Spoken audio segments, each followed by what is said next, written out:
Testing, testing. 1 2 1 2. Microphone check. Let's see if this goes out to the masses.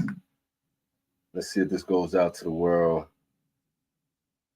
The heck is this on my lighter, man? This lighter was pristine just a while ago. It's weird. Anyway, we're gonna see what happens here. I know it's a late night, it's late registration. Uh, I just shot this out, trying to get some notice that I was gonna go live and that I was gonna be available on YouTube. But YouTube being YouTube really does not get this out to people, especially at this hour. I think YouTube was just like, yo, man, forget your channel, forget your stream. We ain't doing this. So we're gonna see how this goes. We're gonna see if I keep this live. We're gonna see if I keep this rolling. It depends on if anyone joins in or not. I might just kind of sit back and have this cigar to myself, or I might take my happy behind inside where it's cool and it's not crazy hot. It's really hot out here right now, but I've been up since 4:30 this morning. It is now, my watch pops up, 2:25 in p.m. So that's probably like 1 o'clock in the morning on the East Coast. And I think it's approaching like 10 o'clock or something like that on the West Coast. So we're going to see. We got some people joining in. We got some people rolling. So we're just going to see what happens. If not, I'll try this again tomorrow. Just do the show with the cigar that I had planned to smoke. I wanted to do the patina, but I didn't think many people were going to join in this time around. So I was like, let me keep it light. Let me go back to a cigar that I have not had in quite some time. It's been a minute. And to my knowledge, that this particular cigar has changed. They changed the branding on it. They changed the band. And I hear the blend has slightly been tweaked. So I don't know how good or bad this is going to be. We have the Wiseman Foundation. So I'm kind of curious to see. I always like the Maduro a lot more, but we're going to see how this goes. What was the Maduro? What was that? The El Buense? Is that what that was? Sid is up in the place to be. Let me pull this up right here. Said EKB. That's me. Said just wanted to pop in and say what up. Yeah, it's 1 a.m. So I'm gonna call it a night. No doubt, man. I understand. What up, Sid? Get that rest, homie. I totally understand. I'm definitely not mad at that, man. Appreciate you for stopping in and say what up. At least YouTube got the message out to you that that we vibing. I appreciate that. It's a weird chop. I hope it smokes good. But I'm gonna light this up, man. Just while we at it, we got a couple people on. It's still growing just a little bit. I know this is probably gonna be a slow show. Oh, my homie up in here. What up, John? I understand, man. I don't think anybody gonna be able to stay long, man. I know it's late for everybody, but hey, I'm glad to see your face, homie, or see your words rather. What up? We're gonna see how it goes, man. Maybe people will roll in. Maybe some people will get off work, something like that. That's dope. I'm gonna give this a try either way. Everybody that has joined in, hit the like button. Maybe we'll get out to some other people, and drop a comment. Maybe this will help the algorithm do what it's supposed to do.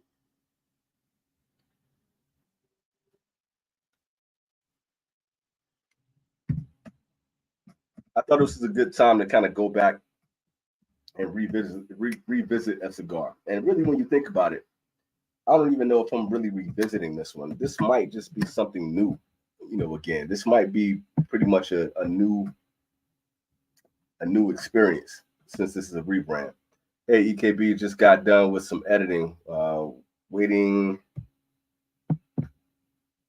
on that upload. I know what that's like, man. Look, I don't know what your system is like, but I remember when I first started doing the vintage cigar,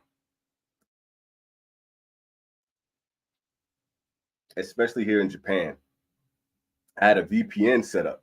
So whenever I did an upload, I had to turn the VPN off because, like, I would say probably like the first maybe 6 or 7 videos that I did, I was trying to upload with the VPN on, and it would slow my upload down so much. It would take hours for the video to upload instead of minutes. And when I figured that problem out, like it made it so much easier. It's just the pitfalls of like learning how to be a YouTuber and like learning how to work within, you know, the parameters of the system and working the parameters of how YouTube work and the algorithm and all that kind of stuff. Like you go through those pitfalls after spending hours editing and, you know, spending however much time you spent recording, and then it would take forever for the video to upload. I remember when I first started doing it, I was like uploading in the middle of the night, and then just hoping when I woke up in the morning that the video would be up and, you know, people would get responses. And this is back when like nobody was really watching the channel, so I would spend all of that time uploading and just waiting and anticipating, and I was checking my stats all the time, and then you might get like 20 views on a good day, you know, like I was hyped to get 20 people that actually took the time to watch the channel. I remember that was just such a weird feeling. It was such a frustrating time. So I haven't heard good things about the new ones, the My Father effect, I guess. And see, that's what I was thinking too, John, you know, and I've been hearing the same things.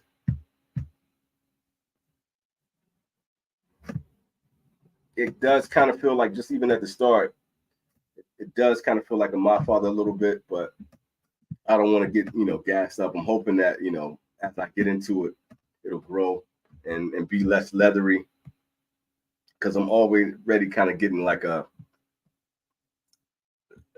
I ain't gonna call it paper bag, but it is kind of like a dry, it's kind of papery, leathery. It's an interesting profile so far. It's a little bit of a sweetness in there though, so we're gonna see how this goes. I got my drinks and like ice this time, man. It's been so hot out here, yo, that I would set up and get my drinks going, and while I'm smoking and talking to y'all, everything would just go hot. So like drinking hot Coca-Cola or like a hot LaCroix is like one of the worst things to do. That's like damn near torture. There's nothing appealing about that at all. It is not good.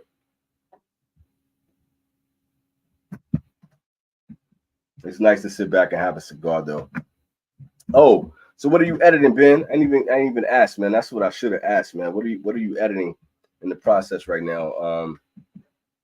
Like is it for review? You doing another type of video? Anything like that? What type of cigar are you smoking? And anybody that's in here that has the ability to chime in and chat, let me know what cigars y'all have for today. I know it's like closing time for y'all. Everybody's starting to wind down.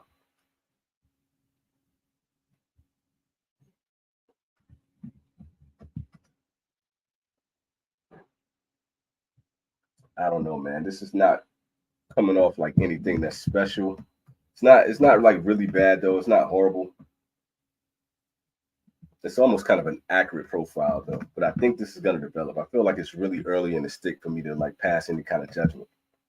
And that's another thing that I'm worried about. Like, I'm wondering, like, am I a reviewer at all anymore? Like, do I have the chops to be able to review a cigar? There are times where I want to like go back into it, but I feel like all the effort and detail that I put into reviewing a cigar, like I was so comfortable with my palate. I was so comfortable with the being able to differentiate and distinctly denote flavors, and to be able to articulate myself in a way that, you know, and convey everything that I was getting across the tongue, everything that I was getting on the palate, and trying to make it interesting. It took a while to kind of find my voice and to find like how I wanted to deliver things without being like too gregarious or too overly dramatic or overly descriptive.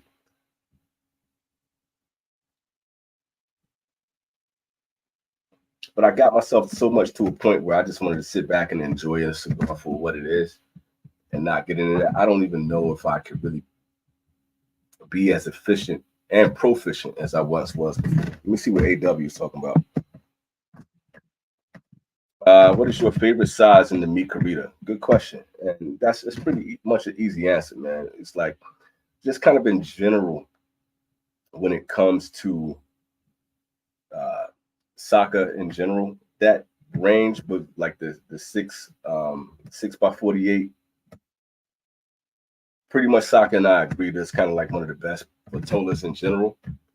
So anything that's in that Lonsdale, thick Lonsdale, Corona size, that's kind of like my sweet spot. And that's just it's especially for Mikarita, I would say. But not just for the Mikarita, but just about anything that he does on the soccer line, but any other cigar. I would take that over just about anything but a shark and a unicorn, if that makes sense. I just love that profile. I love that size. It's most aesthetically pleasing to me. And don't get me wrong, I dig Salabones, I dig a good Toro and all that kind of stuff. I like a lot of the, some of the box presses. But I think just in general for me, Vitola wise, if I could go with shark, unicorn, and that Lonsdale Corona size is usually where my sweet spot. That's where I'm happiest.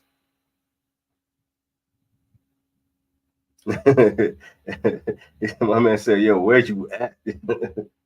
I'm in Japan, man. I'm in way south in Japan, so it's only what my watch ain't coming up. I hate this. All right, 2:35. It's not. That's how quickly it goes away. It's only 2:35 here in the afternoon. So I just got off work. I've been up since 4:30 this morning, so to sit back and chill with you guys for a minute and smoke a decent cigar is where it needs to be right now. And I'm in Japan. I got plenty of day to go. Let's see. Tony says like dry boxing Toro Fuente and Viejo Shark for this weekend. That's a good choice. Excellent choice. You had that before. My first time trying. Yes, I have had it before. Anybody that like really follows the channel knows that like my favorite cigar of all time is the Shark, and especially the Eye of the Shark. But I love the Añejo Shark as well too. I don't know how much age you have on that shark. I feel like if it's pretty fresh, I think it's gonna be at its best. You get some chocolate, you get some stone fruit in there, you get like a very soft, creamy profile. It's a beautiful cigar. It's a beautiful Vitola. I think you'll really enjoy it, man. It's one of those I highly enjoy that cigar. I've had them like extremely aged. I had them really fresh, and for me, the fresher the better, because I feel like it still has a lot of the oils that are remaining on that cigar. It still gives you a lot of depth in the flavor profile, and just the way Sharks Vitolas are, the way they smoke, that you rarely ever gonna have a problem with that. Let me see. My homie John said he got to bounce. He said, I got to head out, man. Much love. No doubt, man. You the homie for real. You got the chops. The stuff doesn't leave you, but totally get wanting to just enjoy them. It's a grind. You know it. You know it's a grind, man. You've done it for a while. At least you're really good at it, man. I'm glad you're doing it. I think everybody needs to go Alchemist. Those of you who are still on, who still kick it, go check out and subscribe. Or watch this at a later time. Go subscribe to Cigar Alchemist. That's my homie John, man. Part of the Wavy crew. Let's see. Ben said the cigars I picked up from a lounge I was recommended by Sal. Okay, while on honeymoon. Your honeymoon? Was it your honeymoon? If so, man, congrats, dude. Congrats. Is that Mil Diaz? I assume that's La Patisserie. Wildfire Hook. Shouts out to the homie to make the wildfires. I can't remember. I can't remember what his name was, man. I like talking to him. He was fun. Buenaventura. Which Buenaventura though? And the thing about those Buenaventuras, man, they all like look alike. So it's kind of hard to differentiate. Warp La Hacienda, Tatuaje Reserve, Petit Corona. Still got a few of those. I've been waiting months, so I'm glad you got a chance to grab those, man. You got some good choices. I'll probably say out of all of those, that I enjoy the most would probably be the Crown Heads joints, man. The Mil Diaz and the La Patisserie probably be my faves out of that. If you can buy a budget cigar box, what would it be and why? Right now,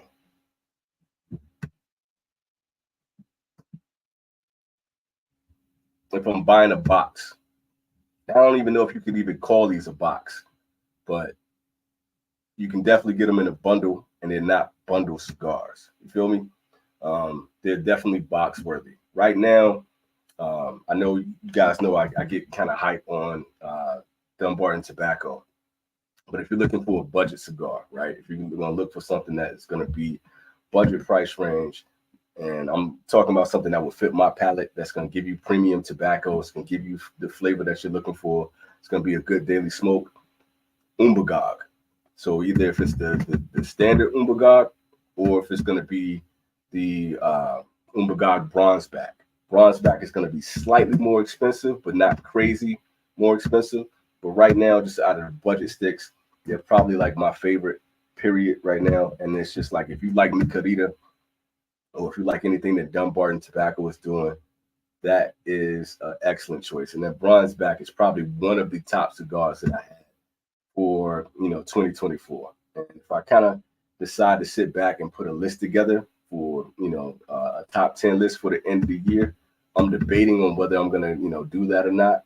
It's gonna be I don't know. It's gonna see what the future holds, but I'm thinking about doing that just for the fun of it, just to see like if how it goes.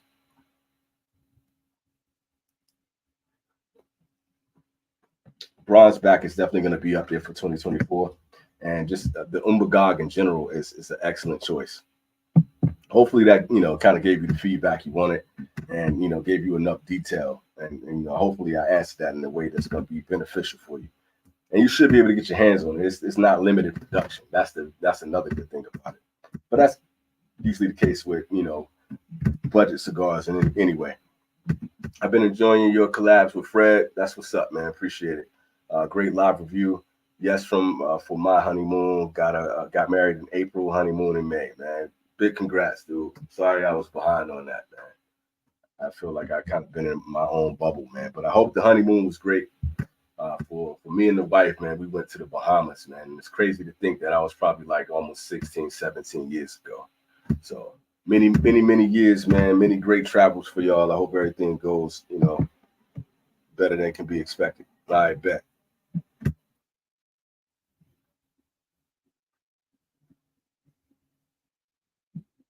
I feel like, and I'm speculating on this, I got another Wiseman in the crib, and it's the original version. It still had the original band on it and all that kind of stuff. It's kind of interesting to see when these brands go through their remarketing and all that kind of stuff, whatever is necessary. I don't know if that was needed with the El Wince and with the Wiseman, but maybe he felt like it was just difficult for people to say, and it wasn't going to be easy for people to pick up. Maybe like some of the sales would change. I just think that that was such a popular cigar that people kind of burned themselves out on it. Neither here nor there. The point that I was going to be making with that is that I really have another one, that's in there, and I want to see if there's a difference.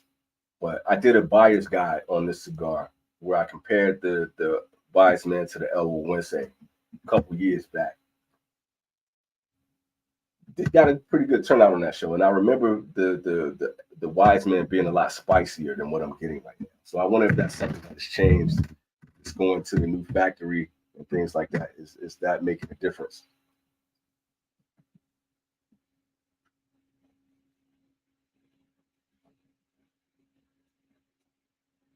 This cigar is reminding me of something, and I can't tell if it's just reminding me of what the original Wiseman was, or if it's just a different, more of a Connecticut cigar that I've had before. I keep getting like, damn, I keep feeling like, yo, I've had this cigar before. But my recall isn't as good as somebody like Hound Dog or something like that. And like I said, I don't feel like I'm as proficient as I used to be with the reviews. Fred has been trying to, and it's funny that you mentioned Fred, yo. Fred has been trying to get me back in the reviews for a minute. He and my man Steven got like a conspiracy to try to get me back in reviews. But I just don't think I don't think it's ever gonna really happen, man. I got some ideas and stuff that I want to do for the channel, but I really like enjoy more so just kind of doing this laid back thing, smoking cigars with y'all, having good conversations, and doing it that way. That has seemed a lot more beneficial for me than anything. I don't know, man. It's less taxing on the mind. It's less taxing on the brain, and I've been kind of frustrated with YouTube and the way they've been treating, cigar reviewers in general. I was watching. I don't know if you guys watch this. It's a cat named FD Signifier. and he posts a lot of his shows. He does like long form essay type shows. It's not really reviews. It has nothing to do with cigars or anything like that. It's just a a highly educated brother that talks about a lot of different pop culture topics in a very like in depth and creative way. But YouTube would demonetize you for just about anything. You got to be careful about how you put out content. And for us, as cigar enthusiasts, we're already, put in a box where it's just like your reviews aren't going to get out anyway, and it's so limited to how it gets to people. Just with the new wave cats, man, we were talking in the background, just kind of talking about all the ways that we've been penalized and the way that we've been hit, and age restricted and all that kind of stuff. It's like, is it really worth it to do cigar reviews on YouTube in the first place? It just got to the point where I didn't want to complain about it. I didn't want to fuss and feel like I'm throwing a temper tantrum or be mad about it. But it just kind of takes some of the joy out of the process, especially with all the amount of time and effort. The real drawback and the joy has been able, building a community enough where I got friends within the cigar community, where I got people that, I enjoy talking to and getting feedback from and having these conversations like this. But it's almost like YouTube is deliberately just giving, the middle finger to us and just saying, F off and trying to push us out of the space of content creation. So I brought up FD Signifier because it was like he also posts on Nebula, but Nebula is a paid site. And I was thinking like, yo, if I do anything else on YouTube, including cigar reviews, that's a place where I feel like the content could be worth it. But would I be able to take even a portion of 5,000 subscribers to get them to move over to a place that pretty much is behind a paywall? And I think that affects a lot of people. People can support on Patreon. They can support by sending cigars out and stuff like that. But it's just like, most people have an aversion to go to a whole new site that they're not familiar with and trying to start over and got to subscribe to somebody else in a different place. I don't know. I've been debating on it, but this is stuff that I'm talking to y'all about right now that goes through my head just in general when I'm sitting back having a cigar. This is stuff that I'm thinking about anyway. And it's just like, do I want to do that?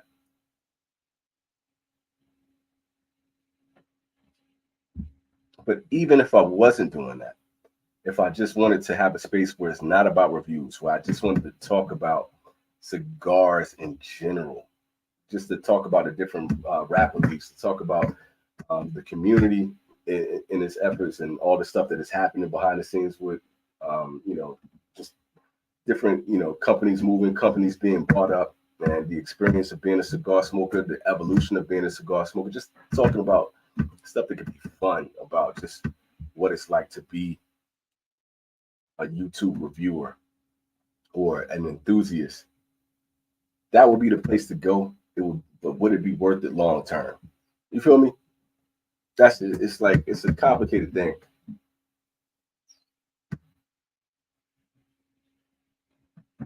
But if you can build a base and actually like make it lucrative at the same time, not to the point where you're balling out of control, but to see the fact that people are able to make content and make a living off of their content, that's a beautiful thing to me.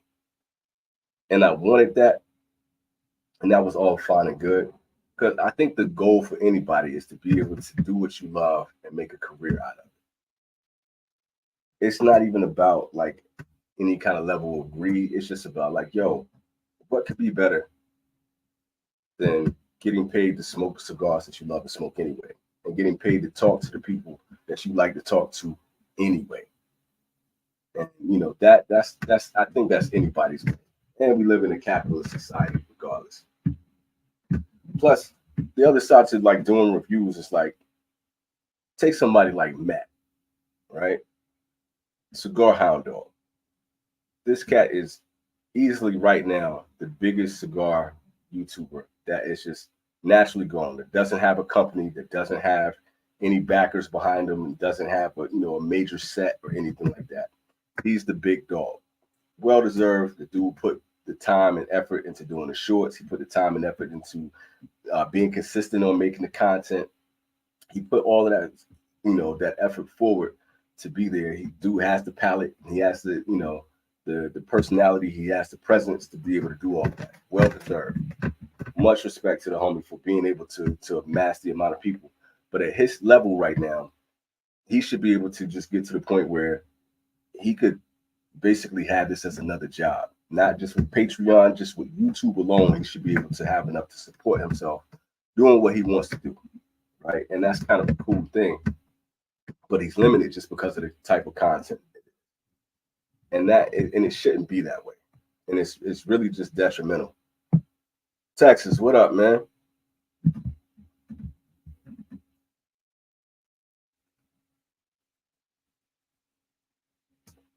Sorry for the smoke break. On what you been. It said being a content creator is a lot more than I anticipated, even as a lower production reviewer. 65 videos and 8 months later, finally getting the momentum in the community. Slow growth, 65 subs, 1-to-1 ratio. Let's see. I'm gonna continue with that too. So I'm happy learning. I'm okay not monetizing. Maybe I'll do merch someday. Respect to Hound Dog for sure.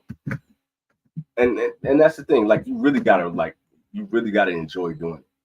And for the most part, I enjoy doing the reviews, and I enjoy the community.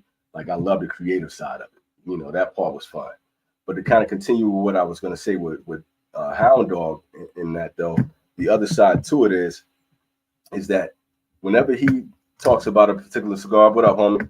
Whenever he talks about a particular cigar, the sales, you can actually see the sales go up for that cigar. You can actually see the zeitgeist change for people actually getting into those cigars and more people going out and get it. He has literally an effect on the people who are buying cigars. And I felt like there was a point where I had that kind of effect too. Not to the level of Matt, but to a similar level. Like you can see the impact that you would have as you grow on the people who are checking out cigars and the people who are giving you feedback. And all of that money and all of that time and effort was going into somebody else's pocket instead of coming back this way. And I don't feel that part is fair. And that doesn't have anything against with, the principals, the Cavaliers, the Fuentes, Saka, Foundation, JDN, like all these companies that I've like given like super high praise to, and these cigars that I'm like, yo, y'all need to go out, you need to try this, you need to buy the cigar. That's not their fault either. I think the main issue is the way that YouTube has put a block on us, but it doesn't stop the impact that it makes on people who have already established themselves within the business. That's the part that kind of gets me like, come on, man. It has to be a better way to do this. So what cigar are you smoking? Looks slightly tight draw. No, it's not. It's just a light. It's a light body. So this is the newer version of the Wiseman from Foundation. The draw is not that tight. It's not like the most open draw, but it's not like I'm struggling to actually get any kind of smoke texture out of it. It's just a really light cigar. It's the cream factor is growing in it. There is like how do I want to describe that? It's like there's a butteriness to it. It's almost like a popcorn profile, and there's a sugar cookie, that kind of sweetness in there. So it's like a light sweetness to it.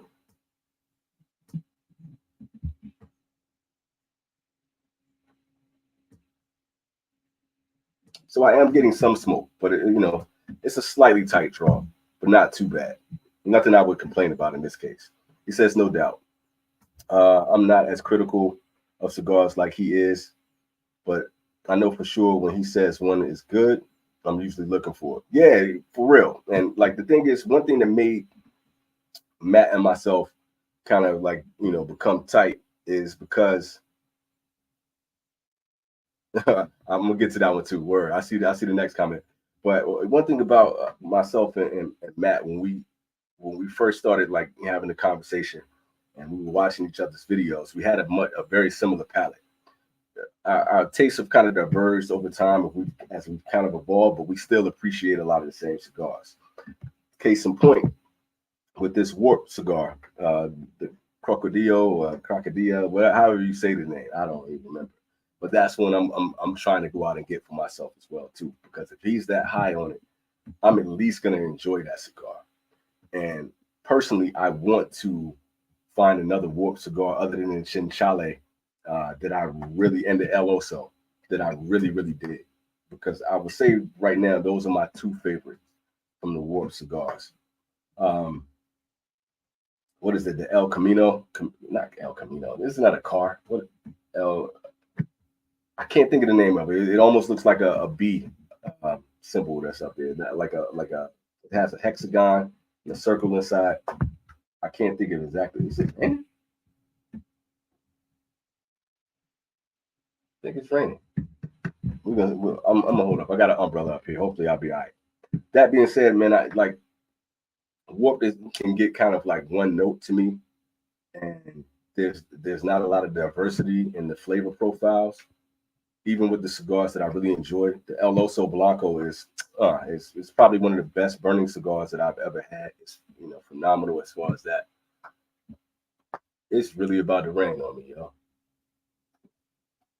It's been sunny all day. This is crazy. That being said, like I'm hoping this, let's call it the IDC. It's the IDC is a cigar that I'm interested in to see where it's going, because that dude doesn't give an unparalleled too fast.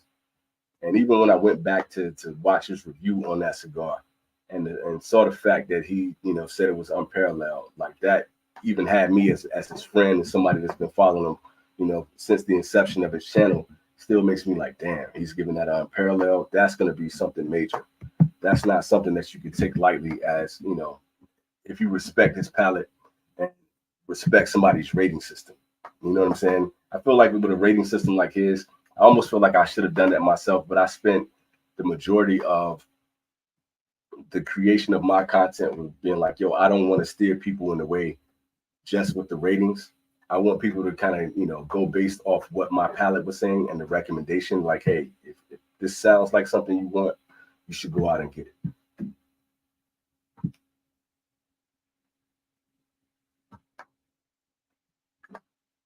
But I wonder sometimes, was that the right move? Because just having that gauge to easily tell like how much you really enjoy the cigar, just in the simple from 1 to 10, how is this cigar? Is it good or not? You know, he said Peter and Hobby have kind of been my mentors. Shouts out to both of those cats, man. Those are really generous dudes, man, and really down to earth. And I'm not just saying with giving cigars. I'm saying generous as far as like giving feedback and giving their time.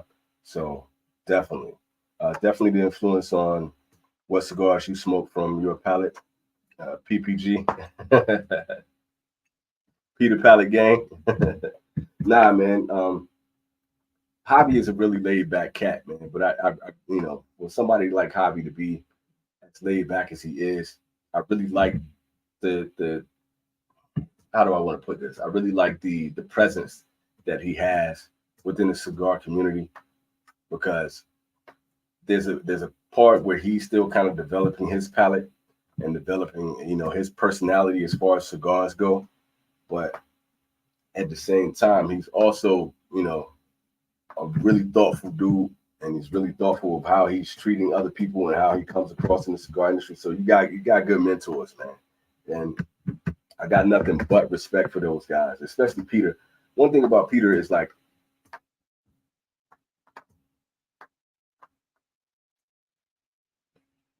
even though Peter Palette is a thing, you know that he's gone out to experiment and explore in just about every type of cigar that you can think of. And those are the people that you want to go with. Somebody like him and Matt, they've tried just about everything out there, and they've tried a lot of the newer cigars.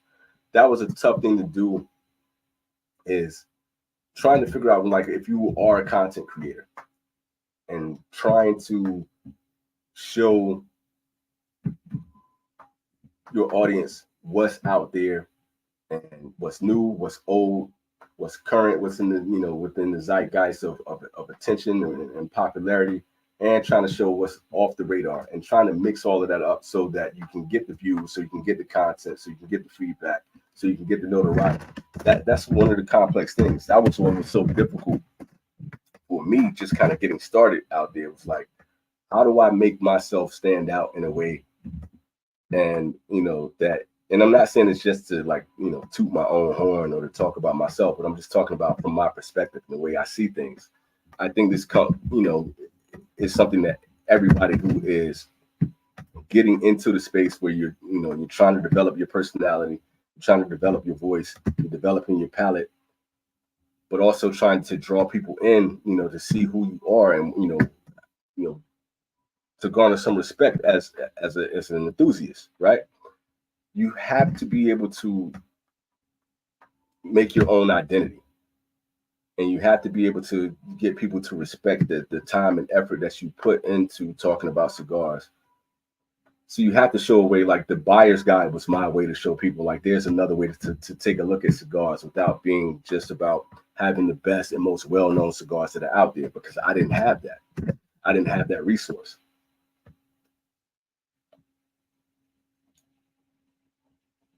So how do you make content that people want to follow up and still be intrigued, and to be able to listen to you, to come onto your lives, to click on your channel, and to be able to click and get subscribers without being able to have the newest, the latest, and greatest cigar that's out there? That's a complicated way to do things. He said, what Padron you recommend that I try? Oh, let's see how this is going to go. I never bought one of the pricey ones because all of the other good, cheaper cigars are on the market. Yeah, I would imagine, man, that you've seen my, I wouldn't call it a review, but you've probably seen the video that I made about Padron. And personally, I like Padron, but I'm not the biggest fan of Padron cigars because I feel like their flavor profile doesn't really fit what I go for. I can smoke those, but they never blow me away. And at that price point that you're talking about, I feel like there's so many other options that are much better. And that's the way that I've always tried to steer myself. I would say, if I can recommend anything, I would say the 1964.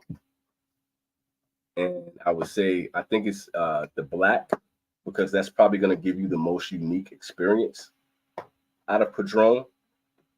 But for me, everything kind of just tastes like wood and coffee. And then, they smoke really well. Like, as far as the premiumness of the tobacco, the construction of the cigars, that is top notch.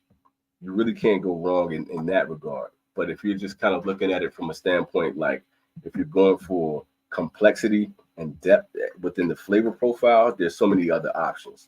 But those are the couple that I would recommend.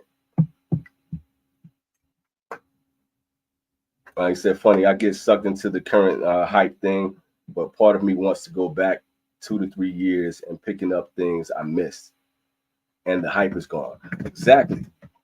And I think that's part of one of the cool parts to it. Like,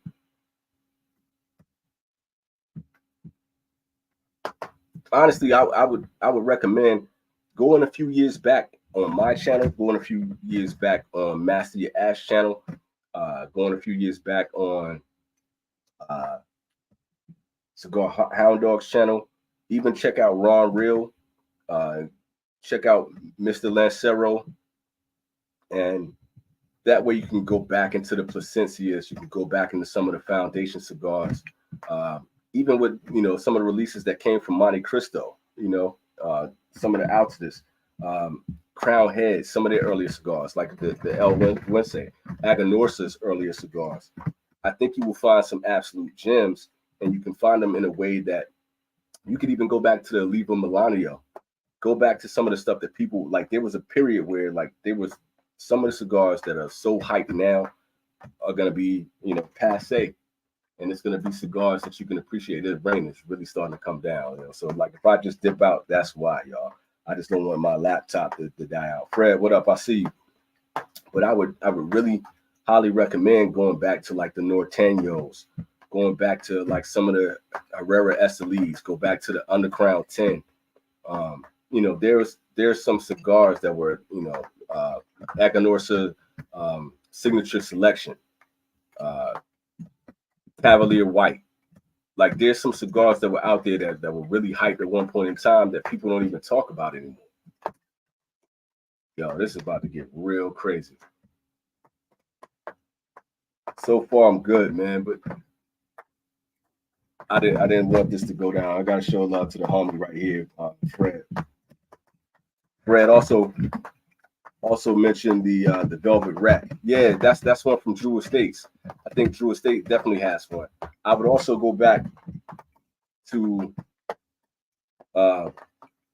what's the other joint that I wanted to recommend? The Florida Sun-Grown joint, the 20-acre farm. So it's definitely like I think that could be a major part of exploration with cigars, man. I think you could find some absolute gems that now that the hype is gone, you don't really get swayed or pushed by whatever the zeitgeist is that's out there. Lawrence is up in here too, man. I wasn't expecting all of y'all to pop up, man. What up? What up, though? But I think that could only make your enthusiasm for cigars feel a lot better and more expansive, because you really get a chance to really kind of dissect what you really like. And like you said, the hype is gone. This is just you and that cigar. And it's a lot easier to get your hands on those. If they were regular production cigars, you can get your hands on just about any of those. This umbrella is saving my behind right now, yo. The sun is out and it's still raining. It's like some April showers type shit. I'm trying not to dip out. I'm trying to stay here, man. So I'm trying to hold on unless this gets a little bit crazy.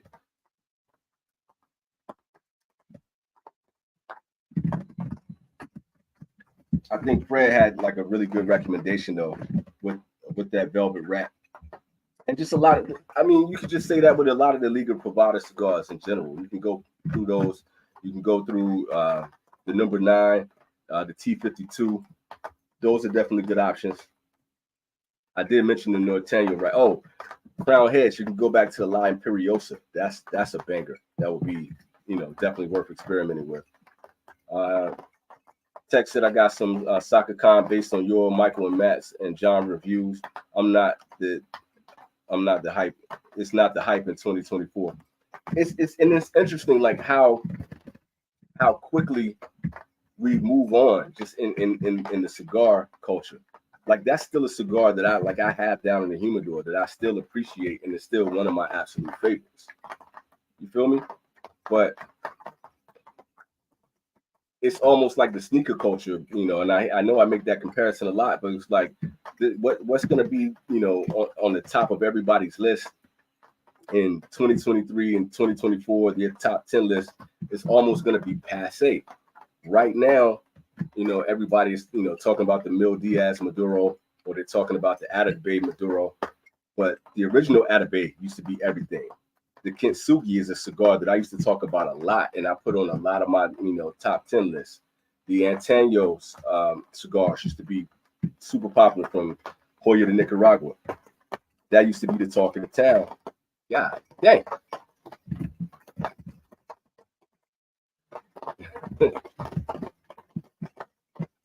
I don't know if y'all can hear that rain, yo, but it's really coming, yo. I'm gonna try to keep rolling. The laptop is not wet yet, so just keep rolling with me for a minute. Hopefully this shit.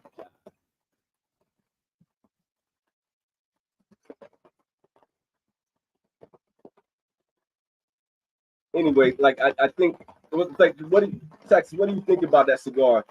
God damn, my laptop is wet. Hold up for a second.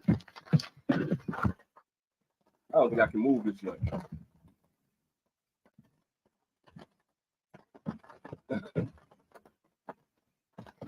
I'm trying to hold on, folks. Let me see. You said I'm in a mission to get those lost gems. No doubt. That's definitely all right. It's too much, yo. I gotta roll. I gotta get up out of here because I don't want this laptop to fry. Y'all be safe, man. I'm sorry I gotta cut it short. Yeah, damn.